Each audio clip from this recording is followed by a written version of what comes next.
ഇന്ത്യയുടെ ആണവ ചട്ടക്കൂടിൽ സമൂലമായ അഴിച്ചുപണി നിർദ്ദേശിച്ചുകൊണ്ട് സ്വകാര്യ പങ്കാളിത്തത്തിന് മേഖല തുറന്നുകൊടുക്കുന്നതിനുമായി ശാന്തി ബിൽ കേന്ദ്ര സർക്കാർ ചർച്ച നടത്തിക്കൊണ്ടിരിക്കുന്നു ലോക്സഭയിൽ.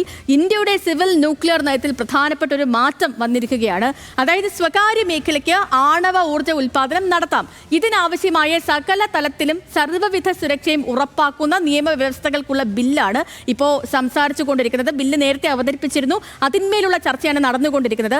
നമുക്ക് നോക്കാം എന്താണ് ശാന്തി ബില്ലെന്നും എന്തൊക്കെയാണ് ഇതിലെ വ്യവസ്ഥകളെന്നും എന്തൊക്കെയാണ് ഇനി വരാൻ പോകുന്ന പ്രധാനപ്പെട്ട മാറ്റങ്ങളുമെന്ന്. ന്യൂക്ലിയർ നയം മാറ്റം.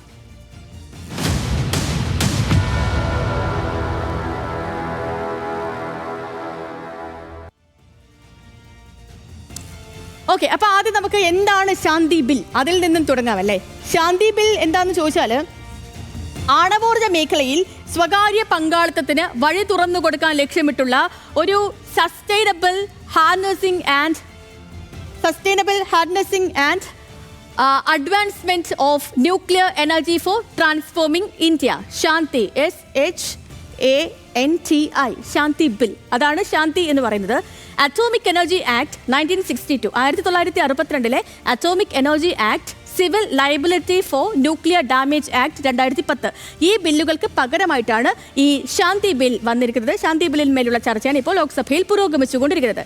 ഇനി എന്തൊക്കെയാണ് ഈ ശാന്തി ബില്ലിൽ പറഞ്ഞിരിക്കുന്നത് എന്ന കാര്യത്തിലേക്കാണ് നമ്മൾ വരുന്നത്. നോക്കൂ, ആണവ നിലയങ്ങളും റിയാക്ടറുകളും നിർമ്മിക്കാൻ ഇന്ത്യൻ സ്വകാര്യ കമ്പനികൾക്ക് ലൈസൻസിനായി അപേക്ഷിക്കാം. ഇതുവരെ ഈ nuclear power corporation of India പോലുള്ള സർക്കാർ സ്ഥാപനങ്ങൾക്ക് മാത്രമായിരുന്നു ഇതിനുള്ള അനുമതി നൽകിയത്.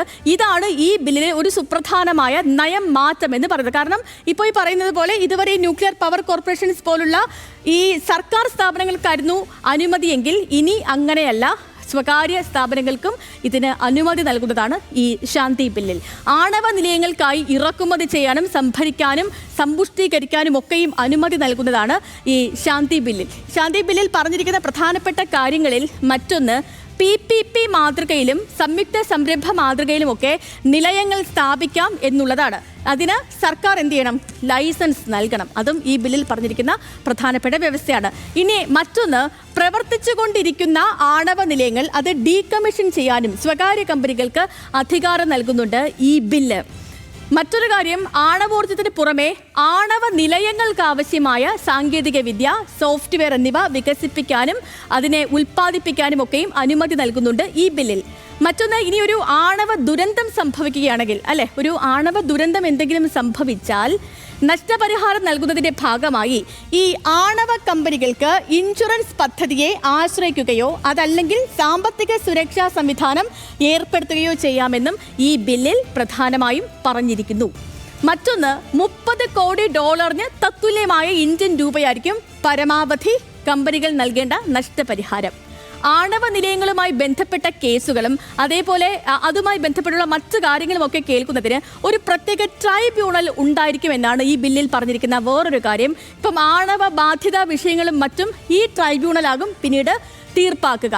ഇതിൽ ആണവ ദുരന്തങ്ങൾ സംഭവിക്കുന്ന സാഹചര്യത്തിൽ അതിൻ്റെ ബാധ്യത പ്ലാന്റ് ഓപ്പറേറ്റർമാരിൽ പരിമിതപ്പെടുത്തുകയും അതേപോലെ ഉപകരണ വിതരണക്കാരെ അതിൽ നിന്നും ഒഴിവാക്കുകയും ചെയ്യുന്നതാണ് ഈ ബില്ലിലെ മറ്റൊരു സുപ്രധാന മാറ്റം എന്ന് പറയുന്നത്.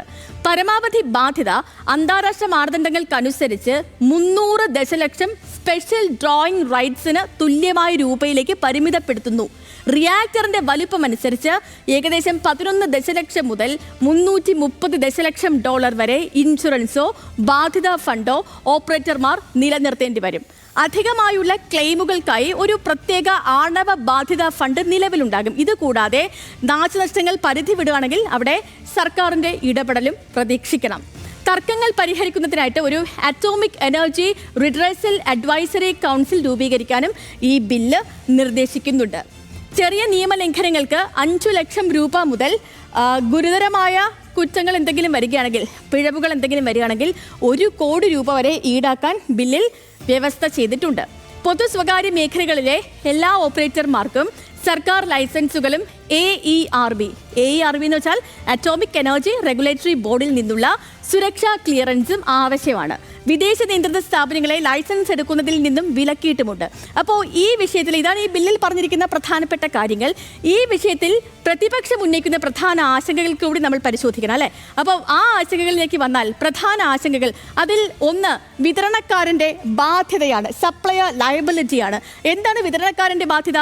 വിതരണക്കാരൻ്റെ ബാധ്യത എന്ന് വെച്ചാൽ ഇപ്പോൾ മനീഷ് തിവാരി പോലെയുള്ള MP-മാർ, കോൺഗ്രസ് MP-മാർ ഈ വിഷയത്തിൽ അവർ പറയുന്ന ഒരു കാര്യം എന്ന് വെച്ചാൽ ഇത് നീക്കം ചെയ്യുന്നതോടുകൂടി ചെയ്യുന്നതിനെ അവർ പ്രധാനമായിട്ട് പറഞ്ഞു. കാരണം മുൻകാല നിയമങ്ങളിൽ നിന്ന് വ്യത്യസ്തമായിട്ട് അറ്റോമിക് എനർജി ആക്ട് 1962 ഇതനുസരിച്ച് അപകടങ്ങൾക്ക് ഉത്തരവാദിത്തമില്ലായ്മ ഉണ്ടാകുന്നുണ്ട്. ഇപ്പോൾ പുതിയ നിയമം അനുസരിച്ച് ഈ കമ്പനിക്ക് എന്തെങ്കിലും ഒരു അപകടം ഉണ്ടായാൽ അവർക്കൊരു ഉത്തരവാദിത്തമില്ലായ്മ വരും. അപ്പോൾ അത് പ്രധാനപ്പെട്ട ഒരു വീഴ്ചയാണെന്ന് മനീഷ് തിവാരിയെ പോലുള്ളവർ ഉയർത്തി കാണിക്കുന്നുണ്ട്.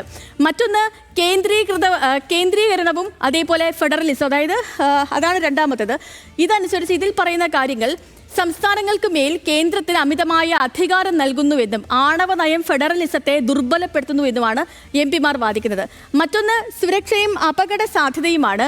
ഈ സുരക്ഷയും അപകട സാധ്യതയും കുറിച്ച് പറയുന്നത്, സേഫ്റ്റി ആൻഡ് റിസ്കിനെ കുറിച്ച് പറയുന്നത് തൃണമൂൽ MP സൗഗത റോയ് ചർച്ചയിൽ പറഞ്ഞൊരു പ്രധാനപ്പെട്ട ഒരു കാര്യം. അദ്ദേഹം ചൂണ്ടിക്കാട്ടിയത് ചെർണോബിൽ ദുരന്തമൊക്കെ ചൂണ്ടിക്കാട്ടിയിരുന്നു. അതിനെക്കുറിച്ച് അങ്ങനെ ചൂണ്ടിക്കാട്ടിയിരുന്നു അദ്ദേഹം സംസാരിച്ചത്. അങ്ങനെയുള്ള വൻ ദുരന്തങ്ങളൊക്കെ ഉണ്ടാകാനുള്ള ഇടയില്ലേ. അപ്പോൾ ഇങ്ങനെ ഇതെല്ലാം നമ്മൾ പ്രൈവറ്റ് ചെയ്യുമ്പോൾ, അതായത് സ്വകാര്യവൽക്കരിക്കും ഇങ്ങനെയുള്ള അപകടത്തിനുള്ള ചാൻസ് ആരും ഉത്തരവാദിത്തം ഏറ്റെടുക്കാനില്ല. അപ്പോൾ അക്കാര്യങ്ങളൊക്കെ ആയിരുന്നു ഈ സെഗ്മെന്റിൽ ഇവരൊക്കെ ചൂണ്ടിക്കാണിച്ചൊരു കാര്യം. ഇനി ദുർബലമായ നിരീക്ഷണങ്ങളുണ്ട്, വീക്കെൻഡ് പ്രൊട്ടക്ഷൻസ് ഉണ്ട്. അതിൽ അവർ പറയുന്ന ഒരു കാര്യം എന്ന് വെച്ചാൽ നിർബന്ധിത തൊഴിൽ മാനദണ്ഡങ്ങൾ, അതേപോലെ യൂണിയന്റെ അവകാശങ്ങൾ, ശക്തമായ പാരിസ്ഥിതിക സുരക്ഷ എന്നിവയൊക്കെ ഒഴിവാക്കുന്നതിൽ CITU അടക്കമുള്ള സംഘടനകളും വിമർശനം അറിയിച്ചിട്ടുണ്ട്. പിന്നെ ഉള്ളത് അവ്യക്തമായ ഇളവുകളാണ്. ഈ ഇളവുകൾ, അതായത് നിലവിലുള്ള ഇളവുകൾ, ഒപേക്യൂ എക്സംപ്ഷൻസ്, അതിനെക്കുറിച്ച് പറയുന്നത് അപകട സാധ്യതകൾ കണക്കാക്കിയാൽ ഈ പ്ലാന്റുകളെ ബാധ്യതയിൽ നിന്നും ഒഴിവാക്കാൻ സർക്കാരിനെ അനുവദിക്കുന്ന ഒരു വ്യവസ്ഥ, അത് അപകടകരമാണെന്നാണ് പറയുന്നത്. പ്രത്യേകിച്ച് ശശി തരൂർ MP അടക്കമുള്ളവർ ഈ വിഷയത്തിൽ ശക്തമായ വാദം ഇന്ന് ഉന്നയിച്ചിരുന്നു. ഇതൊക്കെയാണ് പ്രധാനമായിട്ടും പ്രതിപക്ഷം ഉന്നയിക്കുന്ന വിമർശനങ്ങളല്ല, ഇതിൽ നമ്മൾ ആശങ്കകളാണ്, പ്രധാനപ്പെട്ട ആശങ്കകളാണ് പ്രതിപക്ഷം ഉന്നയിച്ചത്.